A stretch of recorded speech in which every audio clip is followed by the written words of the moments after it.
also aware how important education is on this issue, so they created the Ice Cream Social on Capitol Hill.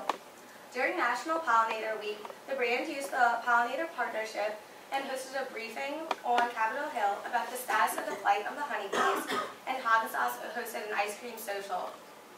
Katie Pine, the Haggen Daz brand director, testified before the subcommittee on agriculture on behalf of CCD to keep honeybees and beekeepers top of mind for legislators and decision makers. This gained additional media coverage, including 2 more nationally syndicated wire stories and a feature page story on the San Francisco Chronicle. So, another question. What was y'all's favorite tactic? Like, what did you feel like you connected to the most and you thought was the most effective? More ice cream. All right, Abby.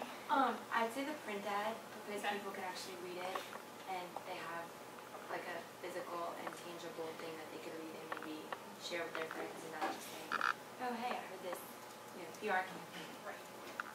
Yeah, awesome. You guys? See you, Acres. My favorite one was like the printable magazine insert. I thought that was so cool. It was published in the Newsweek Go Green issue, and it was like, sure you said it was made on like linen paper. You just cut it up and folded it. I thought it was so interesting.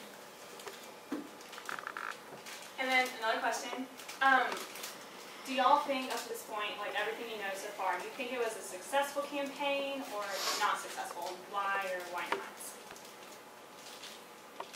I would say it wasn't really, I mean, it probably was successful, but I never saw anything about it. I mean, I didn't know this existed until y'all talked about it, so maybe it wasn't successful because nobody really saw it. Okay. You guys, anyone want to disagree on that? Anyone think it was successful? Wow. I think it was successful. Well, it was. Haggen Daz Loves Honeybees was the fastest evolving campaign in Haggen Daz history. The initial PR goal was to make 125 million impressions, and they actually doubled it, and they made more than 277 million impressions, which is equal to $1.5 million in advertising. So that's pretty awesome. The campaign added velocity to the brand again. The partnership with the bees closed the distance between Haggen Daz and other ice cream makers. The percentage of consumers that would recommend Haggen Daz to a friend jumped from 4th to 1st place. They even beat out Ben & Jerry's.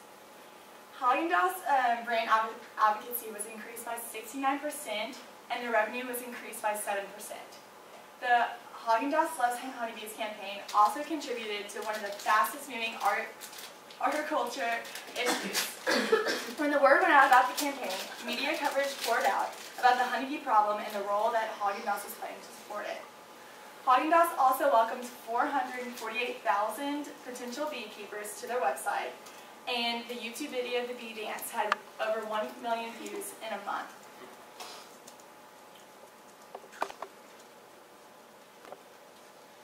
So with relatively limited resources, Haggen Daz was able to generate a pump in brand awareness, boost sales, and start a positive campaign for the environment. A key marketing tactic in that success was a connection between the product and the issue. Not only was it an important issue, but it was directly affecting Haggen Daz and their ingredients. Another reason the campaign worked is because it allowed people to look at the brand differently.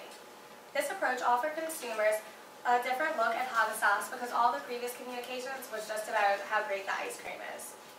It was a very different thing to invite people in through this one angle, which showed a vulnerability to the brand, but also a connection to something larger than itself. It was the connection between the cause and the brand that really resonated with consumers and helped drive the success of the campaign. The connection made it more than just some cause we say we care about. Another component of the campaign that aided in its success was thinking of the effort as a communications platform. Every execution point was focused on the idea that each piece should be a vehicle for conversation.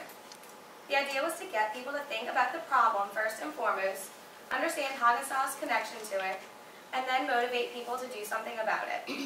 They did research and transferred of information to publics in multiple mediums. They also opened channels for feedback to their consumers and other organizations. They tried to achieve dialogue, and it was the two-way symmetric public relations that made Haggen Daz successful. The third reason why it was so successful is that it was just really easy. It was just the campaign simply asked consumers to go out, buy ice cream, and which is what they'd always, and eat the ice cream, which is what they had always done in the past. It was nothing out of the ordinary. And consumers also thought it was really genuine because Haggen Daz said that they were going to support the bees no matter what. And along the way, they just wanted the public to enjoy their ice cream. So, pretty simple formula. And the fourth reason why it was successful is that it shed light on the honeybees issue. Haggen Daz seized the opportunity to become the first national business to recognize the disappearing of honeybees as a threat to humanity and to show their genuine interest in public health.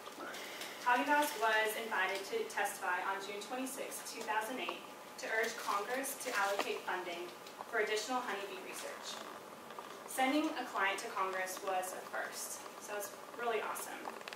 Representative Dennis Cardoza called Haggen Daz's involvement extraordinary, and the subcommittee awarded more money to the CCD issue.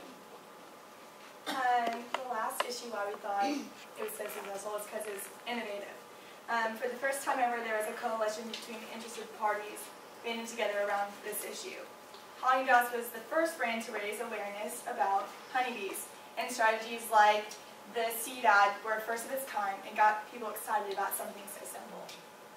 Overall, the campaign created a positive image and a strong connection with consumers of Haggen Daz brand by supporting the honeybees population. Okay. In 2009, Haggen Daz committed to another year, to a second year of HD Loves HD program, but more recently it's kind of just faded out. That the honeybee logos are no longer on the pints. In particular, in regard to their social media platforms, neither has a particular page devoted solely to the campaign. We tweeted them 4 or 5 times and never got a response. We'd like a more active Twitter platform as well. But most importantly, moving forward, is the fact that colony collapse disorder is still an unsolved issue, which is bad, but it still gives Haggen Daz the opportunity to kind of reignite the campaign and fight more for honeybees.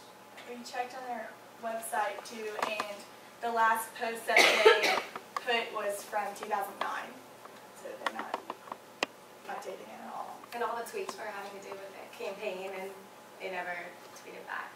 So, okay, for the last ice cream, who wants to try and do the honeybee dance? No. Anybody? We'll play the song for you. I know, here, we'll I play think we have to hear it one more time. Yeah. We'll play the song. And then someone has to do it. One of y'all should do it. Yeah, I think the group should demonstrate. Yeah. Hey, Bees! Yo, I found some nectar. DJ Honey, drop it.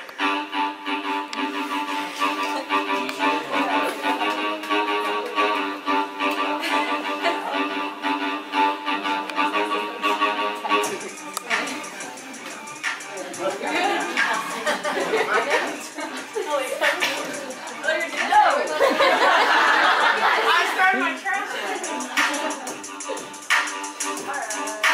Andrew? You know y'all are all going to be doing it just all the time, right? You are going to be nodding your head. It's going to get stuck in your head right there. You're going to go Google some more honeybee dances. So does anyone have any questions?